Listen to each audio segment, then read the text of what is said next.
Part 1. You will hear a man phoning the owner of a holiday cottage. First, you have some time to look at questions 1 to 6.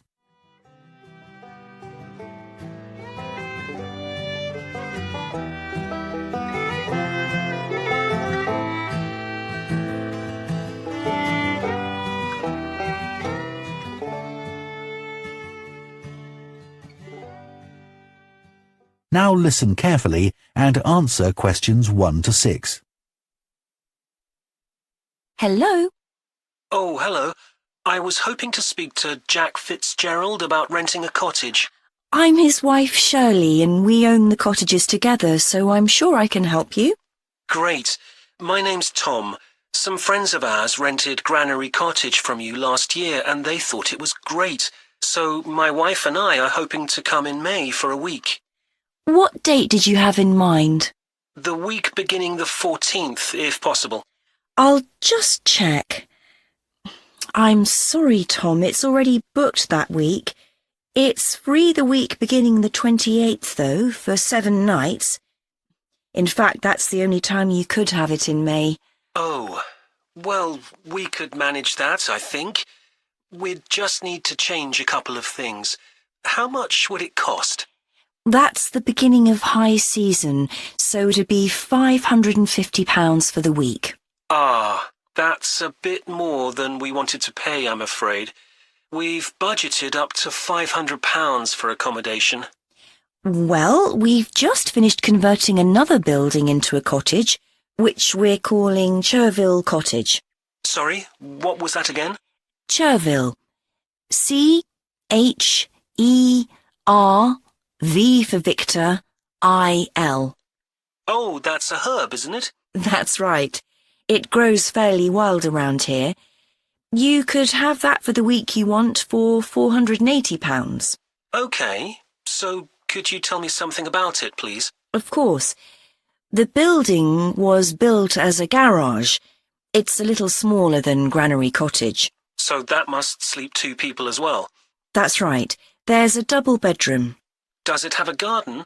Yes, you get to it from the living room through French doors, and we provide 2 deck chairs. We hope to build a patio in the near future, but I wouldn't like to guarantee it'll be finished by May. OK.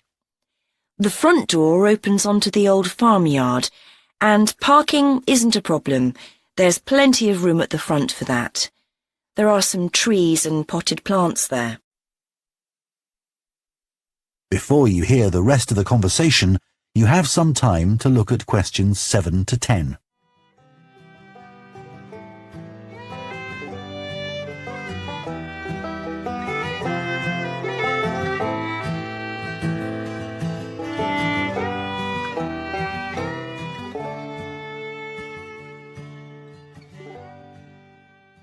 Now listen and answer questions 7 to 10.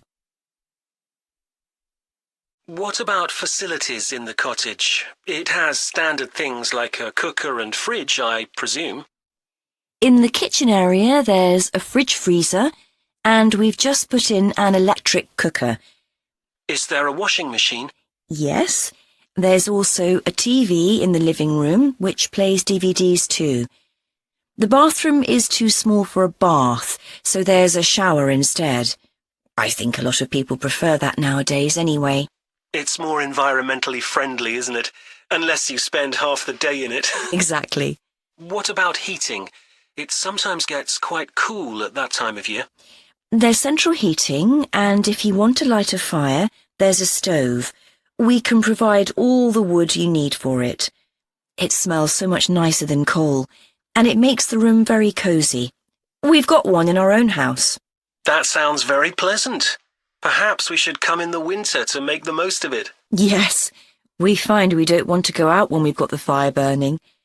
There are some attractive views from the cottage, which I haven't mentioned. There's a famous stone bridge. It's one of the oldest in the region, and you can see it from the living room. It isn't far away. The bedroom window looks in the opposite direction and has a lovely view of the hills and the monument at the top. Well, that all sounds perfect. I'd like to book it, please. Would you want a deposit? Yes, We ask for 30% to secure your booking, so that'll be £144. And when would you like the rest of the money? You're coming in May, so the last day of March, please. Fine. Excellent. Could I just take your details so that I can... That is the end of Part 1. You now have half a minute to check your answers to Part 1.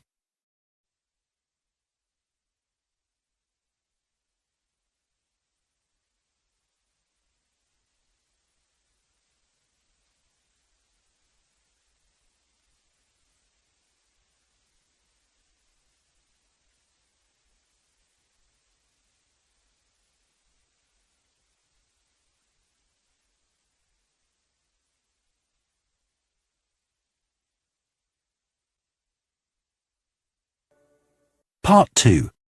You will hear a town councillor reporting on the local transport network and a recreation facility. First, you have some time to look at questions 11 to 14.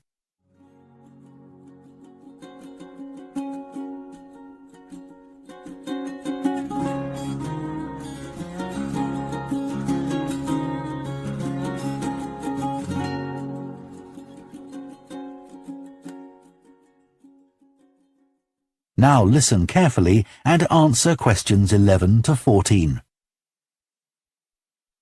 Right, next on the agenda we have traffic and highways. Councillor Thornton. Thank you. Well, we now have the results of the survey carried out last month about traffic and road transport in the town. People were generally satisfied with the state of the roads. There were 1 or 2 complaints about potholes, which will be addressed, but a significant number of people complained about the increasing number of heavy vehicles using our local roads to avoid traffic elsewhere. We'd expected more complaints by commuters about the reduction in the train service, but it doesn't seem to have affected people too much. The cycle path that runs alongside the river is very well used by both cyclists and pedestrians since the surface was improved last year, but overtaking can be a problem, so we're going to add a bit on the side to make it wider. At some stage, we'd like to extend the path so that it goes all the way through the town, but that won't be happening in the immediate future. The plans to have a pedestrian crossing next to the post office have unfortunately had to be put on hold for the time being. We'd budgeted for this to be done this financial year, but then there were rumours that the post office was going to move, which would have meant there wasn't really a need for a crossing. Now they've confirmed that they're staying where they are, but the Highways Department have told us that it would be dangerous to have a pedestrian crossing where we'd originally planned it, as there's a bend in the road there, so that'll need some more thought.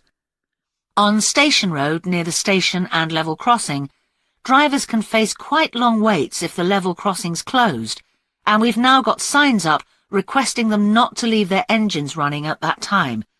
This means pedestrians waiting on the pavement to cross the railway line don't have to breathe in car fumes. We've had some problems with cyclists leaving their bikes chained to the railings outside the ticket office, but the station has agreed to provide bike racks there. Before you hear the rest of the talk, you have some time to look at questions 15 to 20.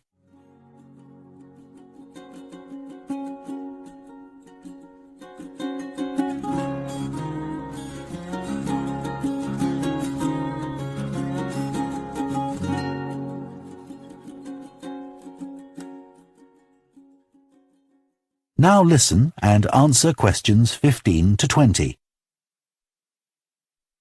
So next on the agenda is proposals for improvements to the recreation ground. Councillor Thornton again. Well, since we managed to extend the recreation ground, we've spent some time talking to local people about how it could be made a more attractive and useful space. If you have a look at the map up on the screen, you can see the river up in the north and the community hall near the entrance from the road. At present, cars can park between the community hall and that line of trees to the east, but this is quite dangerous for pedestrians, so we're suggesting a new car park on the opposite side of the community hall, right next to it. We also have a new location for the cricket pitch. As we've now purchased additional space to the east of the recreation ground, beyond the trees, we plan to move it away from its current location, which is rather near the road, into this new area beyond the line of trees. This means there's less danger of stray balls hitting cars or pedestrians. We've got plans for a children's playground, which will be accessible by a footpath from the community hall and will be alongside the river. We'd originally thought of having it close to the road, but we think this will be a more attractive location. The skateboard ramp is very popular with both younger and older children. We had considered moving this up towards the river, but in the end we decided to have it in the southeast corner near the road. The pavilion is very well used at present by both football players and cricketers. It will stay where it is now, to the left of the line of trees and near to the river, handy for both the football and cricket pitches.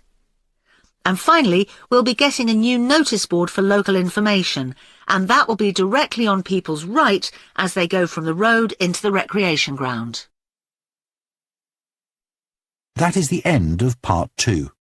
You now have half a minute to check your answers to Part 2.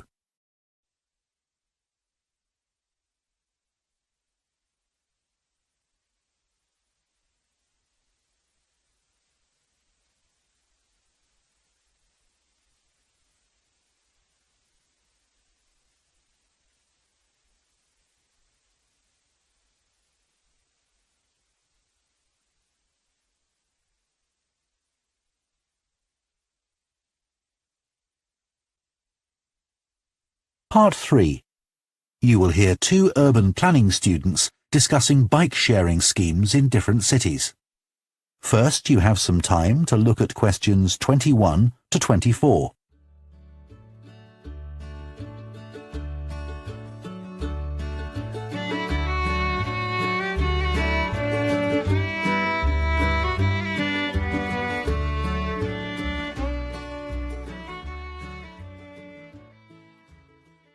Now listen carefully and answer questions 21 to 24.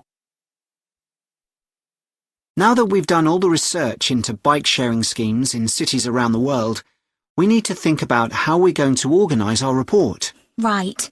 I think we should start by talking about the benefits. I mean, it's great that so many cities have introduced these schemes where anyone can pick up a bike from dozens of different locations and hire it for a few hours. It makes riding a bike very convenient for people. Yes, but the costs can add up, and that puts people on low incomes off in some places. I suppose so. But if it means more people in general are cycling rather than driving, then because they're increasing the amount of physical activity they do, it's good for their health. OK, but isn't that of less importance? I mean, doesn't the impact of reduced emissions on air pollution have a more significant effect on people's health? Certainly in some cities, bike sharing has made a big contribution to that, and also helped to cut the number of cars on the road significantly. Which is the main point. Exactly. But I'd say it's had less of an impact on noise pollution because there are still loads of buses and lorries around. Right. Shall we quickly discuss the recommendations we're going to make? In order to ensure bike-sharing schemes are successful? Yes. OK. Well, while I think it's nice to have really state-of-the-art bikes with things like GPS, I wouldn't say they're absolutely necessary. But some technical things are really important, like a fully functional app, so people can make payments and book bikes easily. Places which haven't invested in that have really struggled. Good point. Some people say there shouldn't be competing companies offering separate bike-sharing schemes, but in some really big cities, competition's beneficial. And anyway, one company might not be able to manage the whole thing. Right. Deciding how much to invest is a big question. Cities which have opened loads of new bike lanes at the same time as introducing bike-sharing schemes have generally been more successful. But there are examples of successful schemes where this hasn't happened. What does matter, though, is having a big publicity campaign. Definitely. If people don't know how to use the scheme, or don't understand its benefits, they won't use it. People need a lot of persuasion to stop using their cars. Before you hear the rest of the discussion, You have some time to look at questions 25 to 30.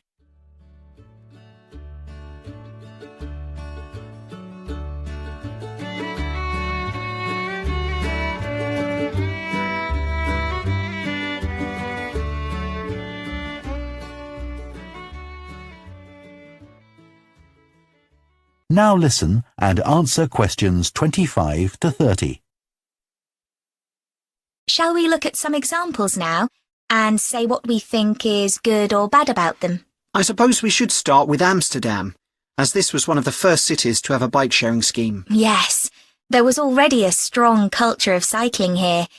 In a way, it's strange that there was such a demand for bike sharing, because you'd have thought most people would have used their own bikes. And yet it's one of the best used schemes. Dublin's an interesting example of a success story. It must be because the public transport system's quite limited. Not really. There's no underground, but there are trams and a good bus network. I'd say price has a lot to do with it. It's one of the cheapest schemes in Europe to join. But the buses are really slow. Anyway, the weather certainly can't be a factor. No, definitely not. The London scheme's been quite successful. Yes, it's been a really good thing for the city. The bikes are popular and the whole system is well maintained, but it isn't expanding quickly enough. Basically, not enough's been spent on increasing the number of cycle lanes. Hopefully that'll change. Yes. Now, what about outside Europe?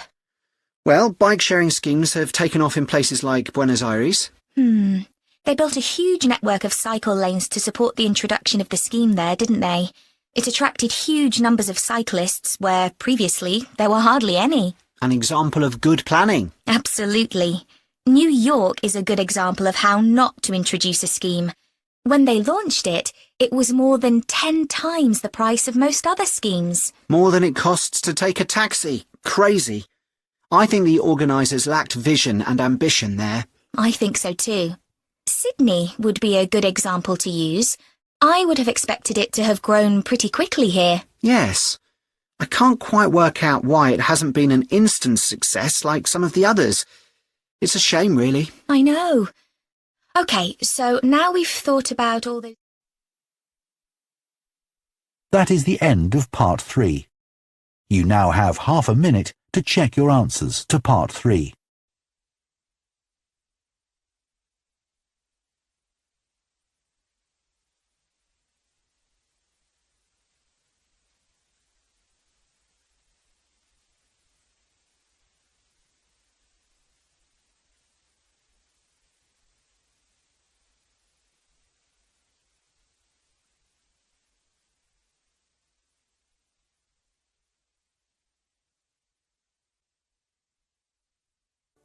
Part 4.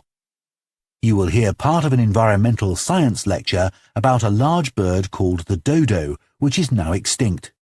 First, you have some time to look at questions 31 to 40.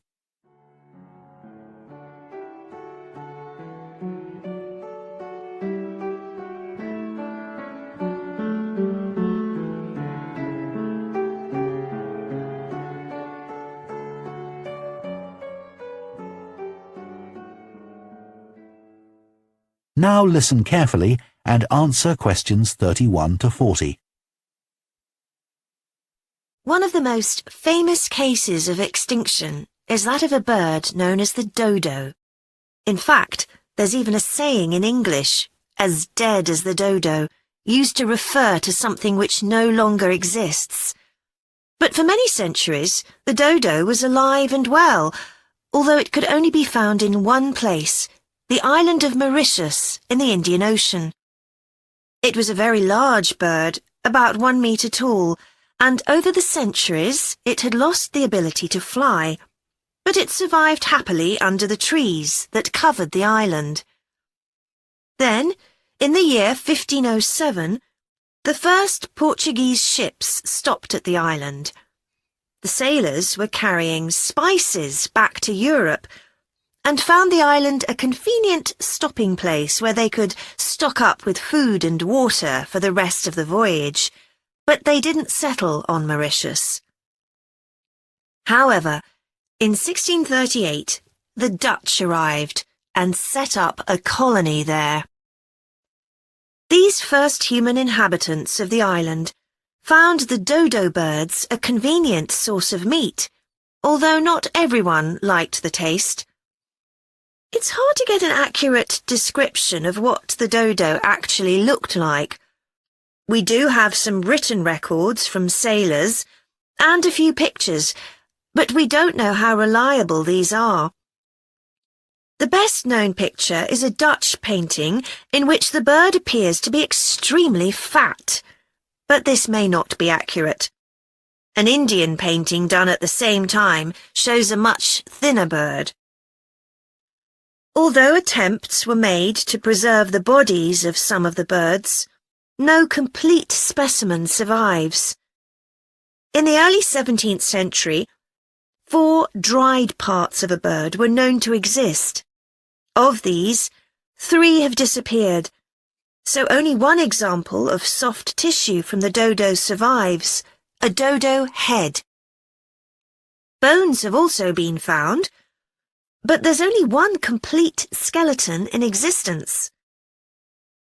This single dodo skeleton has recently been the subject of scientific research, which suggests that many of the earlier beliefs about dodos may have been incorrect. For example, early accounts of the birds mention how slow and clumsy it was, but scientists now believe the bird's strong knee joints would have made it capable of movement which was not slow, but actually quite fast. In fact, one 17th century sailor wrote that he found the birds hard to catch. It's true that the dodo's small wings wouldn't have allowed it to leave the ground, but the scientists suggest that these were probably employed for balance while going over uneven ground. Another group of scientists carried out analysis of the dodo's skull. They found that the reports of the lack of intelligence of the dodo were not borne out by their research, which suggested the bird's brain was not small, but average in size. In fact, in relation to its body size, it was similar to that of the pigeon, which is known to be a highly intelligent bird.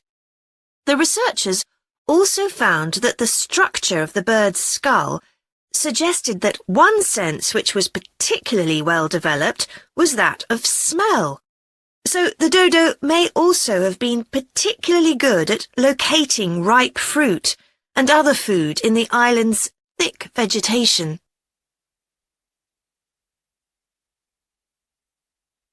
So it looks as if the dodo was better able to survive and defend itself than was originally believed.